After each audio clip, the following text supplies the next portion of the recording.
3 metode mengakhiri obsesi terhadap seseorang. Melupakan sosok yang membuatmu terobsesi adalah hal yang sulit, tetapi ada beberapa cara yang bisa kamu lakukan untuk mengendalikan pikiran dan perilaku obsesif. Ketika merasa terpaku atau tergoda untuk melihat akun media sosialnya, segera ambil langkah untuk mengendalikan pikiranmu. Cobalah alihkan perhatianmu dengan melakukan hal-hal yang kamu sukai dan produktif, atau menulis. Mungkin perasaanmu seolah tak akan pernah berakhir, tetapi kamu tidak perlu khawatir. Segalanya akan membaik seiring berjalannya waktu. Metode 1. Mengendalikan pikiran obsesif. 1. Kenali pikiran dan perilaku obsesif yang kamu tunjukkan. Ingat atau catat setiap kali kamu tidak bisa berhenti memikirkannya. Kamu mungkin ingin melihat profil media sosialnya, atau terdorong untuk menghubungi atau mengiriminya pesan singkat. Pada momen seperti ini, tegur dirimu sendiri dan katakan kepada diri sendiri bahwa kamu memiliki kekuatan untuk mengarahkan pikiran-pikiranmu. Katakan kepada diri sendiri, ini adalah pikiran-pikiran obsesif, atau aku bersikap obsesif. Selain itu, kamu juga bisa mengatakan, pikiran-pikiran ini tidak boleh mengendalikanku. Akulah yang harus mengendalikannya. Terkadang, pikiran dan tindakan obsesif ditunjukkan secara tidak sadar, atau bahkan terasa nyaman untukmu. Mencoba berpura-pura bahwa hal-hal seperti itu tidak terjadi tidak akan memberikan kebaikan manfaat apapun untukmu. Sebaliknya, kenali pikiran atau perilaku tersebut, sadari bahwa kamu memiliki hal-hal lain yang lebih baik untuk dilakukan, dan ingatkan diri sendiri bahwa kamu tetap bisa mengelola pikiran atau perilakumu. 2. Tentukan apakah ada faktor-faktor dasar yang menimbulkan obsesimu. Seperti halnya kecanduan, obsesi terkadang bisa menjadi gejala kebutuhan atau masalah yang lebih besar dalam hidup. Cobalah cari tahu apakah ada sesuatu yang hilang dalam hidupmu, dan kamu merasa bahwa sosok ini bisa mengisi kekosongan tersebut. Pikirkan pula apakah ada cara lain yang bisa kamu lakukan untuk mendapatkan apa yang kamu butuhkan. Tuliskan perasaan yang dialami saat kamu sedang bersamanya. Pikirkan apa yang kamu rasakan ketika ia tak ada. Perhatikan pula apa yang mungkin memunculkan perasaan-perasaan tersebut dalam hidupmu. Sebagai contoh, kamu mungkin merasa bahwa kamu takut merasa kesepian. Dalam hal ini, cobalah bergabung dengan kelas atau klub untuk bertemu orang-orang baru. 3. Cobalah hindari hal-hal yang memicu obsesimu. Perhatikan kapan dan di mana kamu mulai menunjukkan pikiran atau tindakan obsesif. Hal ini mungkin sulit dilakukan, terutama pada awalnya, tetapi cobalah berusaha sebaik mungkin untuk menahan dorongan obsesif ketika kamu menghadapi pemicunya. Jika kamu tidak bisa menjauhkan diri dari hal-hal yang memicu pikiran perilaku obsesifmu, berfokuslah kepada langkah untuk mengendalikan tanggapanmu terhadap pemicu tersebut. Sebagai contoh, jika kamu terus-menerus membuka profil media sosialnya dan tergoda untuk mengiriminya pesan, menjauhkan ponsel atau komputer darimu bukanlah langkah yang praktis. Sebagai gantinya, kamu bisa menggunakan fitur yang dapat menghapus kirimannya dari halaman umpan balikmu atau berhenti mengikutinya. Jika kamu memiliki obsesi terhadap mantan kekasihmu, kembalikan barang-barangnya, dan coba jauhkan barang-barang yang mengingatkanmu akan dirinya dari pandanganmu, dan, tentunya, pikiranmu.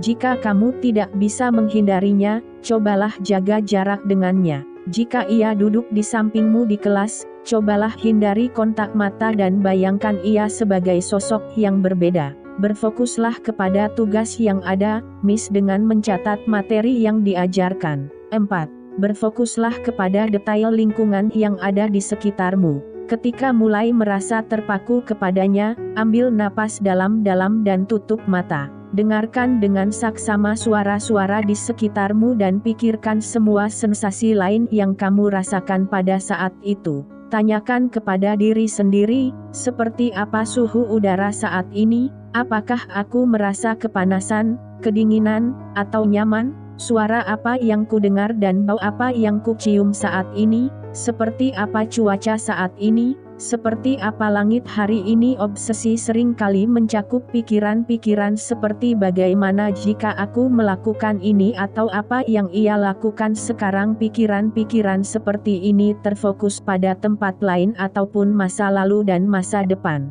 Dengan berkonsentrasi kepada lingkungan yang ada di sekitar, kamu bisa mengarahkan pikiranmu untuk terpaku pada apa yang ada saat ini. 5. Bayangkan pikiran-pikiran yang mengganggu sedang meninggalkan benakmu. Cobalah bayangkan benakmu sebagai sebuah lantai, dan pikiran-pikiran obsesif sebagai kotoran atau debu yang mengotori lantai tersebut. Setiap kali kamu mulai terpaku kepadanya, bayangkan dirimu sedang menyapu bersih semua debu dan kotoran tersebut. Kamu juga bisa membayangkan pikiran-pikiran obsesif tersebut sebagai seekor anjing yang sedang menyalak. Bayangkan kamu sedang berjalan melewati seekor anjing yang sedang menyalak di balik pagar. Katakan kepada diri sendiri, itu hanyalah suara gonggongan anjing, dan anjing itu sendiri tidak bisa melukaiku. Dalam beberapa menit, aku akan berada di tempat lain dan anjing itu akan tertinggal jauh di belakangku. Cobalah enyahkan pikiran-pikiran obsesif yang ada. Ketika kamu merasakannya, goyangkan kepala, lengan, kaki, dan tubuhmu. Bayangkan kamu sedang mengenyahkan pikiran-pikiran tersebut dan mengatur kembali benakmu. 6. Kembangkan kebiasaan yang mengingatkanmu untuk berhenti terobsesi kepada seseorang. Ketika kamu memikirkannya atau terdorong untuk menghubunginya, bayangkan sebuah rambu berhenti yang sangat besar. Kamu juga bisa mengenakan karet gelang di pergelangan tangan, kemudian menjepretkannya setiap kali kamu mulai berpikir atau bertindak secara obsesif. Kebiasaan-kebiasaan seperti membayangkan sebuah rambu berhenti, atau menjepretkan karet gelang dapat menjadi cara yang tepat untuk mengingatkan diri sendiri, bahwa kamu perlu mengarahkan kembali pikiranmu. Lakukan ritual tersebut, kemudian katakan kepada diri sendiri, cukup. Aku harus menghentikan pola pikir seperti ini dan melakukan hal lain untuk mengalihkan pikiranku. Metode 2. Menyibukkan diri dan pikiran. 1. Alihkan perhatianmu dengan melakukan aktivitas-aktivitas yang menyenangkan. Pikirkan beberapa aktivitas yang menarik dan menyenangkan. Catat dan ingat beberapa hal yang bisa dilakukan ketika kamu mulai terobsesi.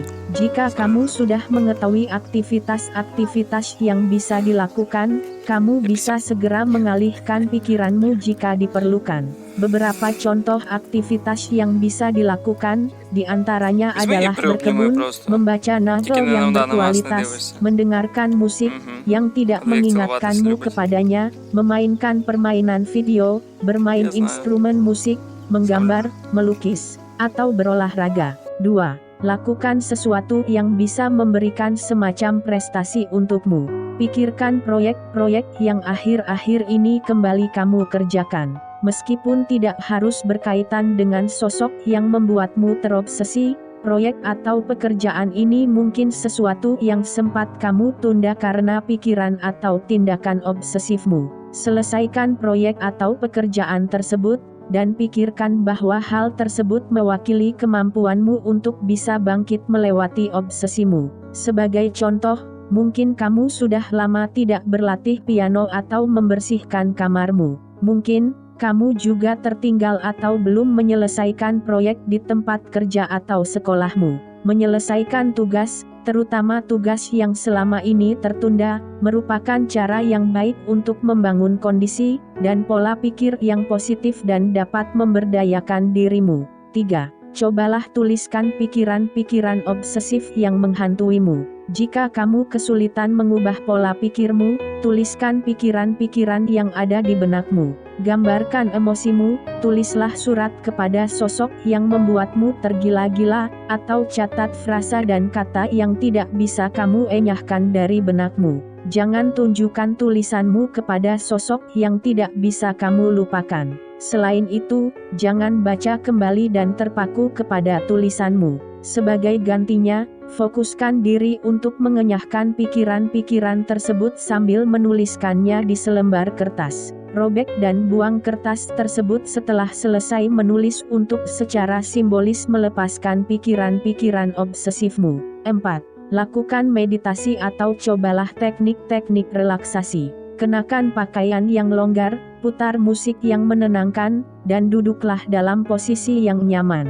Tarik napas dalam-dalam sambil berhitung dalam 4 hitungan, tahan napas selama 4 hitungan, kemudian keluarkan napas secara perlahan dalam 8 hitungan. Sambil mengendalikan pernapasan, bayangkan lingkungan atau pemandangan yang menenangkan, seperti tempat yang aman di masa kecilmu atau tempat liburan favoritmu. Kamu juga bisa mencari video meditasi dengan arahan dari layanan streaming yang diinginkan. Cobalah bermeditasi atau lakukan latihan pernapasan ketika kamu merasa pikiran-pikiranmu mulai tak karuan, terpaku kepada sosok yang membuatmu tergila-gila, atau terdorong untuk menghubungi atau mengiriminya pesan. Metode 3. Mencari dukungan dari orang lain. 1. Hubungi teman atau kerabat ketika pikiranmu mulai tak karuan. Kamu tidak perlu memberitahukan alasanmu menghubunginya. Kamu boleh menghubungi sahabat, saudara, atau sosok yang sudah lama tidak kamu ajak mengobrol. Jika memungkinkan, berbicaralah dengannya selama minimal 10-15 menit untuk mengalihkan pikiranmu. Cobalah katakan, "Hai, apa kabar? Aku cuma mau menghubungi dan menanyakan kabarmu. Apakah ada kabar baru?" Kamu juga bisa mencoba bertanya, "Apakah kamu punya acara hari ini? Mau minum kopi atau makan siang sama-sama?" Jika kamu merasa nyaman, jangan ragu untuk memberitahu alasanmu menghubunginya. Kamu bisa mengatakan, "Hai, aku masih belum bisa berhenti memikirkan Rai. Bisa gak kita ngobrol sebentar? Mungkin dengan ngobrol, aku bisa menjernihkan pikiranku." 2. Curahkan emosimu kepada orang-orang yang kamu sayangi dan bisa dipercaya. Memendam perasaan ketika kamu terobsesi kepada mantan kekasih, pujaan hati, atau seseorang yang membuatmu iri hanya akan membuat situasi semakin buruk. Dengan mencurahkan isi hatimu kepada seseorang, kamu bisa melepaskan sebagian beban dari pundakmu dan menjernihkan pikiranmu. Cobalah beritahu teman atau kerabatmu, "Aku perlu mengeluarkan beban dari dadaku. Aku menyukai seseorang, tetapi ia gak suka sama aku. Aku jadi kesal. Aku sakit hati dan tidak bisa berhenti memikirkannya." Meskipun sekadar menceritakan tentang perasaanmu sudah bisa membuatmu merasa lebih tenang, kamu juga bisa meminta saran dari pendengarmu. Cobalah tanyakan, misalnya, "Apa kamu pernah mengalami hal yang sama? Apa yang kamu lakukan untuk berhenti memikirkan seseorang selain mencurahkan isi hatimu?" Menjaga hubunganmu secara umum juga merupakan hal yang penting. Menutup diri hanya akan membuatmu kesulitan untuk melupakan atau membunuh obsesimu. 3. Bicaralah kepada konselor jika perlu. Jika kamu mau mengambil langkah untuk mengendalikan pikiran dan mengalihkan perhatianmu, perasaanmu dapat membaik seiring berjalannya waktu. Namun, jika kamu tidak bisa mengubah fokusmu atau segala sesuatunya tidak membaik, ada baiknya kamu mencari bantuan pihak profesional. Terapis tidak akan menghakimimu atau memberitahu orang lain mengenai perasaanmu. Tugasnya adalah membantumu sehingga kamu perlu bersikap jujur kepadanya. Terapis juga bisa membantumu menangani kondisi kesehatan mental yang melatar belakangi obsesimu, seperti gangguan obsesif-kompulsif, obsessive-compulsive disorder atau OCD. Jika kamu masih bersekolah dan tidak ingin orang tuamu membawamu ke terapis, kamu bisa berbicara kepada konselor pembimbing atau mentor.